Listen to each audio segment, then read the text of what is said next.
Pinjol-pinjol legal yang selalu bermasalah di tengah masyarakat, terutama bagi si debetur yang meminjam. Pertama, kredit pintar. Hampir setiap hari saya menemukan laporan tentang kredit pintar. Mulai mereka yang melakukan penagihan yang tidak sopan dan berbagai macam versi lainnya. Habis itu cash. Juga sering saya dengar gini. Habis itu bantu saku, ada juga uatas, ada juga uang mie, ada juga ada pundi, ada juga disamir, ada juga dipinjam duit, ya, dan banyak pinjol lainnya. Rata-rata dilaporkan selalu dengan keluh kesah, penagihan tidak beretika, pengancaman, penekanan, bunga yang tidak masuk akal, tenor yang tidak transparan. Selalu dilaporkan dengan dalih pinjol-pinjol legal tersebut, gitu loh. Ya. Harusnya OJK sudah menjadikan ini sebagai PR besar.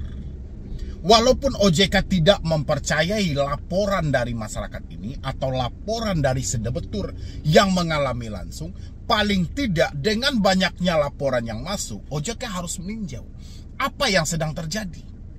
Kalau OJK langsung tidak percaya dengan laporan sedebetur dengan dalih mereka ini tidak tahu diri, meminjam di banyak pinjol tapi tidak mau bayar, ini nggak bisa lagi dipakai konsep yang seperti itu. Pinjol yang dilaporkan itu aja gitu loh. Ada 96 pinjol, ya, 96 pindar resmi OJK. Hanya setengah yang selalu dilaporkan bermasalah.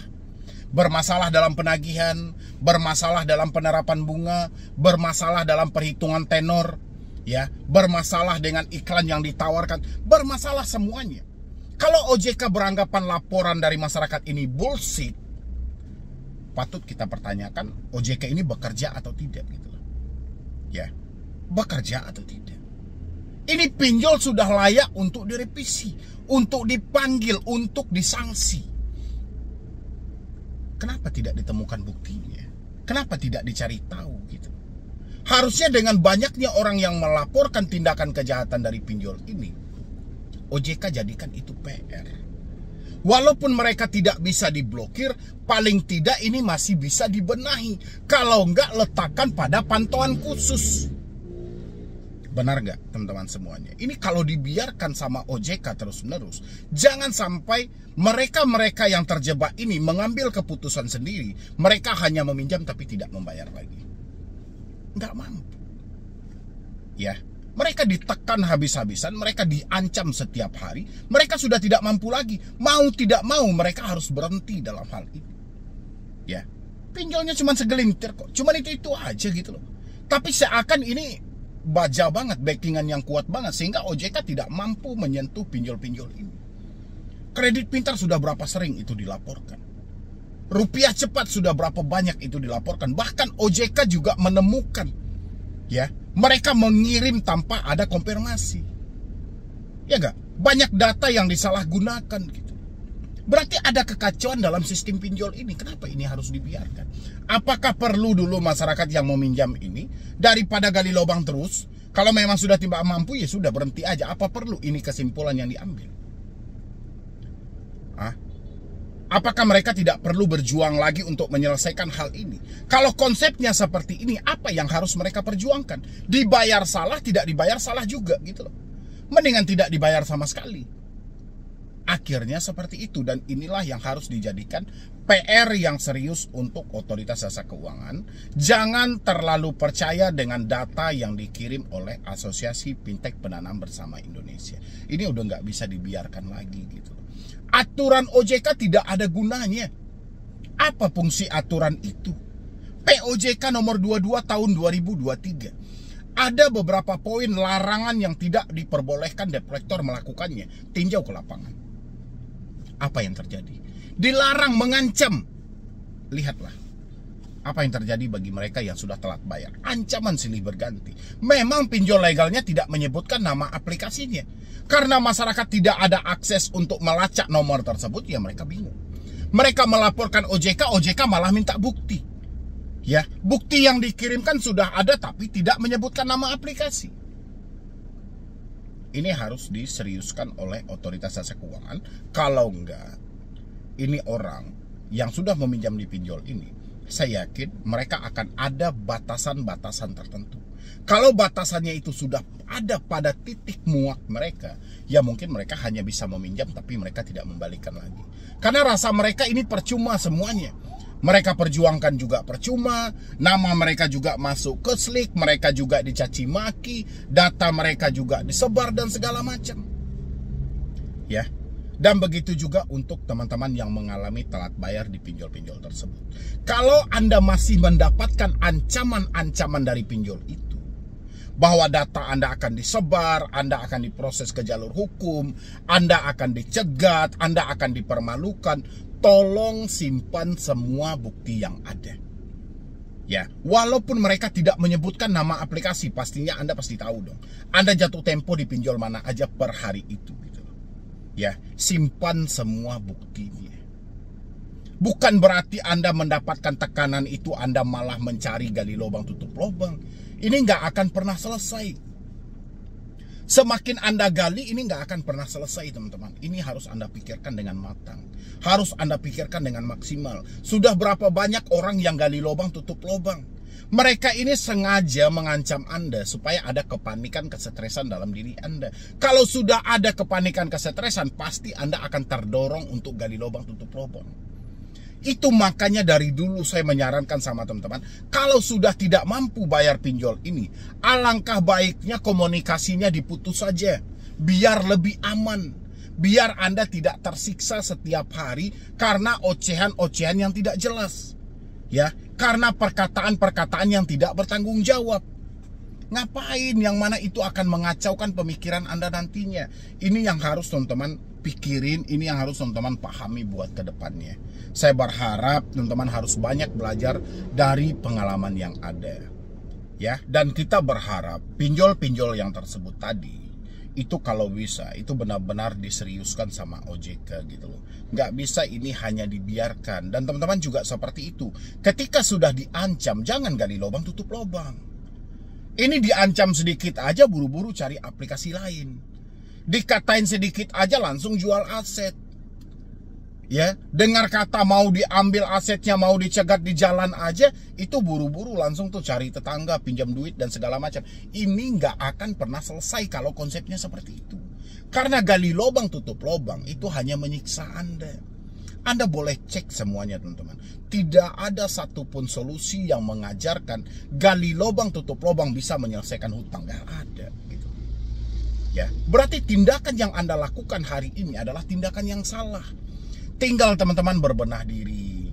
Ya, bagaimana menstabilkan pemikiran kita supaya tidak terlalu ketakutan, supaya tidak terlalu kecemasan. Ini yang paling terpenting. Stabilkan lagi pemikiran Anda gitu loh. Jangan dikit-dikit baperan. Ini terlalu mudah baperan sehingga Anda dihancurkan mentalnya. Kalau mental Anda sudah hancur, Anda akan menghalalkan segala cara. Yang paling anehnya itu pinjolnya itu aja semuanya gitu loh.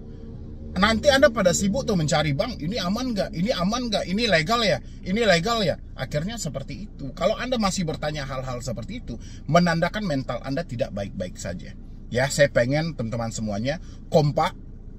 Kalau sudah diancam, jangan pernah Anda usahakan duitnya. Anda selesaikan secara offline. Ya, Anda selesaikan secara offline teman-teman. Dan saya berharap mulai sekarang teman-temanku, saya berharap jangan tambah lagi hutangmu gitu loh. Dengan cara gali lubang tutup lubang gitu. Tolong kurangi ketakutanmu. Jangan terlalu percaya dengan pemikiran-pemikiran jahat yang selalu muncul dalam pemikiranmu itu. Fakta tidak seburuk yang kamu bayangkan. Jangan korbankan masa depanmu hanya untuk menggali lubang tutup lubang karena kamu ketakutan. Dan kamu tolong viralkan video ini kalau bisa sampai kepada OJK biar dia tinjau ulang pinjol-pinjol yang selalu dilaporkan. Jangan hanya kalian yang disampaikan tidak tahu diri.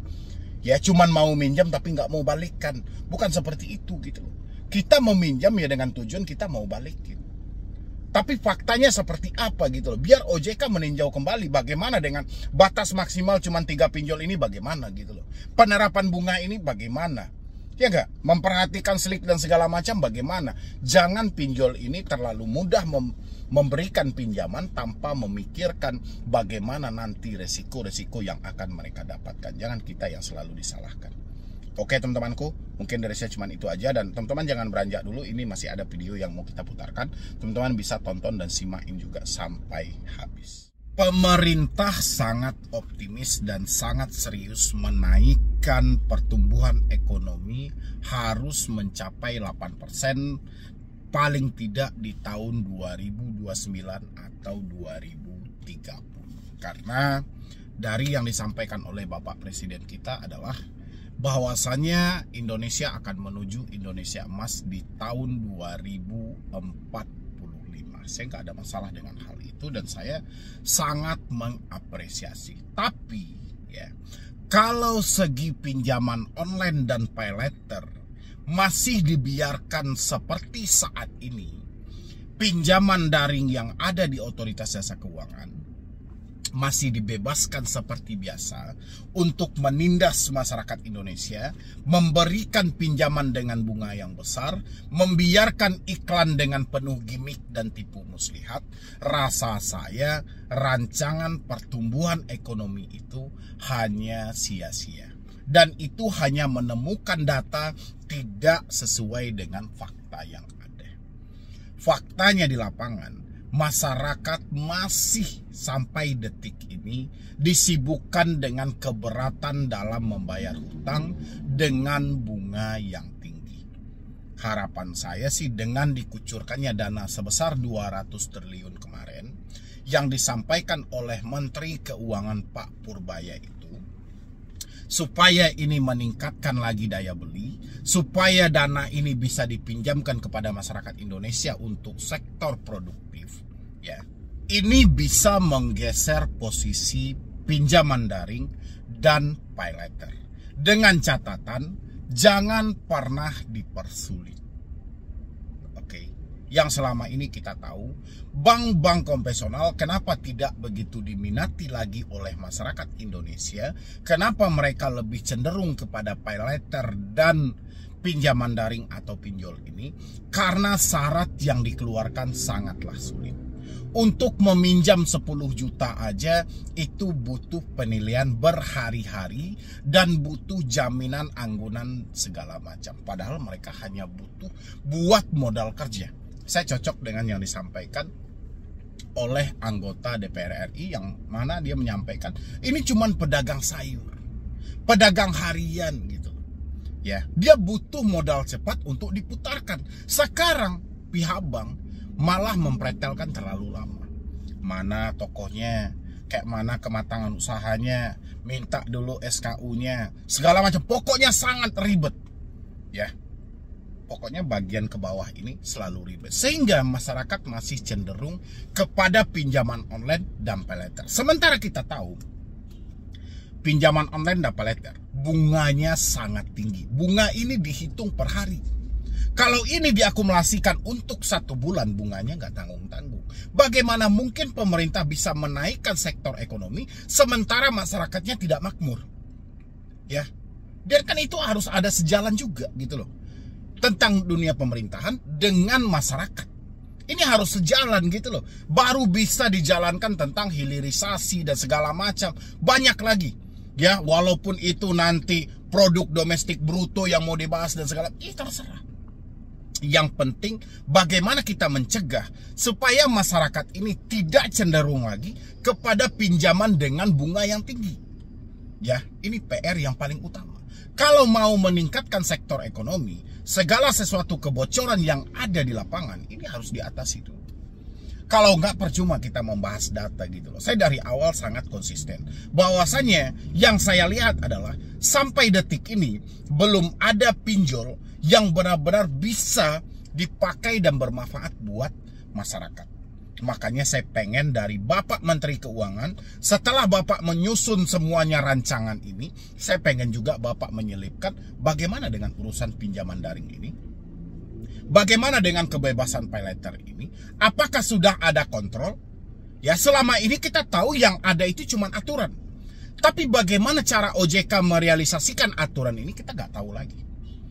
Wajib menagih 90 hari, entah seperti apa. Satu orang cuma boleh minjam 3 pinjol. Entah seperti apa. Bunga pinjol 0, sekian persen. Entah seperti apa. Praktek di lapangan kita tidak menemukan hal yang seperti itu gitu loh. Makanya nanti setelah Menteri Keuangan yang baru menyusun semuanya untuk memulihkan ekonomi Indonesia, jangan lupa pinjol bukan masalah kaleng-kaleng. Pay later bukan masalah yang bisa dianggap sebelah mata. Ini perputaran uang yang sangat banyak, tapi dari mana uang ini diambil? Ya dari kantong rakyatnya. Mereka ditindas loh. Kalau mereka tidak melakukan pembayaran, apa yang terjadi? Kalau mereka tidak menyatakan tidak mampu bayar, apa yang terjadi? Rata-rata mereka yang sudah masuk ke ranah pinjaman daring, mereka yang sudah masuk ke ranah pay later, itu semuanya udah kehilangan aset, sudah dimiskinkan, sudah menyatakan ketidakmampuan dan ketidaksanggupan. Itu yang terjadi.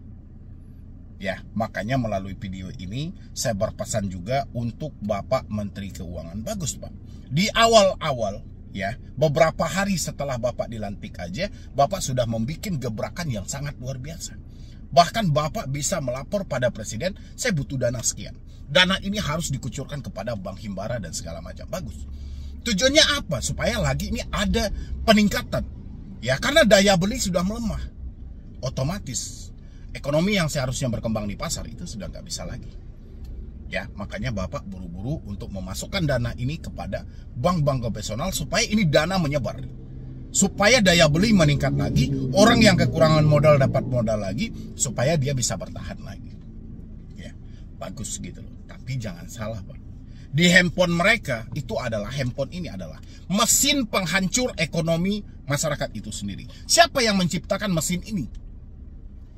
Kita nggak tahu siapa yang menciptakan, siapa yang merancang dulu pinjaman online boleh bebas ada di Indonesia, ya, boleh melakukan tindakan apapun, seakan-akan mereka diawasi padahal mereka dibiari. Kan dibiarkan aja itu selama ini. Berapa banyak nyawa yang hilang gara-gara mereka terjebak di hutang ini. Ini masalah yang serius. Dari 7 tahun yang lalu saya mensuarakan hal ini gitu. Saya sampaikan, kalau mau memperbaiki ekonomi Indonesia, jangan lupa hal yang menurut semua dari segi pemerintahan ini adalah masalah kecil, tapi pinjol sudah menyalurkan dana sampai ratusan triliun. Ini bukan perkara kecil, ini sudah perkara besar. Bahkan setara dana yang sudah disalurkan oleh pinjol dengan dana yang sudah dimasukkan ke bank yang baru-baru ini. Setara, kira-kira sudah berapa banyak itu orang yang namanya tersandra di BI Checking. Dan sekarang saya juga nggak habis pikir ini, bagaimana setelah dana dimasukkan kepada bank konvensional, sementara ya ada jebakan besar di tengah masyarakat, mereka tidak bisa minjam lagi karena nama mereka tercatat dalam slip atau nama mereka tercatat dalam kredit macet. Bagaimana bank caranya beroperasi nanti itu? Apakah yakin ini masyarakat bawah ini akan merasakan subsidi-subsidi yang diberikan oleh pemerintah atau pinjaman-pinjaman produktif untuk bunga kecil dari pemerintah? Ya, kalau pemerintah masih memperhatikan slip, rasa saya program ini akan sia-sia. Ya, jadi seharusnya Bapak Menteri Keuangan nanti kalau sudah Bapak susun semuanya ya, karena Bapak masih baru juga, kita nggak bisa juga memburu secepat itu karena ini pengelolaan negara loh yang mau dikelola. Ya, bukan mengelola perorangan atau mana, ini negara loh, sekian ratus juta isinya gitu. Otomatis Bapak butuh waktu.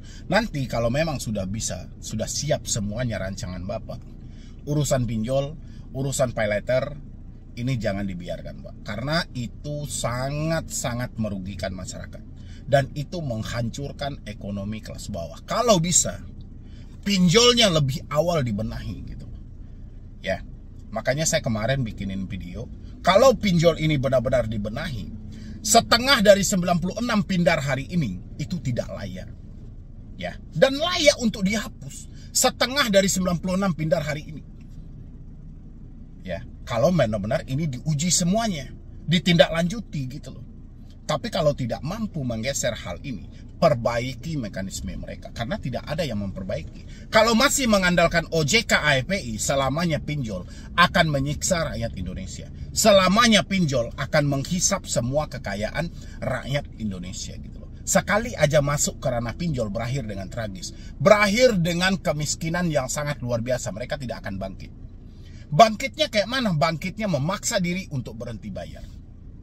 Baru bisa bangkit. Tapi kalau selagi dia masih memaksakan diri untuk terus membayar, semuanya akan terbawa. Ya, bahkan nyawa dia pun akan terbawa masuk ke dalam itu. Karena kesetresan mereka tadi. Boleh Bapak tinjau nanti, boleh juga dilakukan survei juga. Saya aja yang bertanya di sini, teman-temanku. Semenjak Anda meminjam di pinjol, apa yang terjadi? Apakah hidup Anda biasa-biasa saja? Makin dimiskinkan, ya? Atau Anda sudah makmur sekarang? Isi di dalam kolom komentar. Kita pengen lihat gitu loh. 100 orang yang meminjam pinjol, berapa orang yang makmur, berapa orang yang miskin, dan berapa orang yang biasa-biasa saja. Isi di dalam kolom komentar nanti teman-temanku gitu loh. Biar semua mata melihat. Karena saya juga setuju loh kalau ekonomi Indonesia ini ditingkatkan. 2029 kita sudah mencapai 8%. Ya oke. Ya, semua hilirisasi dan segala macam mau dirancang. Ya, sumber daya alam mau dikelola. Data-data domestik, bruto segala macam mau ini diambil semua. Ya sudah, silahkan kelolalah dengan benar. Tapi urusan pinjaman online yang menghancurkan mesin digital yang kita buru-buru untuk maju. Ya, padahal masyarakat kita belum siap. Benar atau tidak teman-teman semuanya? Jadi kalau Indonesia pengen memperbaiki ekonomi ini, jangan lengahkan masalah pinjaman online. Ya, karena pinjaman online adalah mesin digital penghancur ekonomi rakyat Indonesia. Semua yang meminjam pinjol, saya yakin miskin semuanya. Ya, tidak ada yang makmur. Tidak mungkin dia menyatakan pinjol sangat bermanfaat. Ya mungkin orang bayaran aja yang menyampaikan hal itu gitu loh. Ya gak sih teman-teman semuanya? Dan bagaimana pendapat Anda, setuju atau tidak?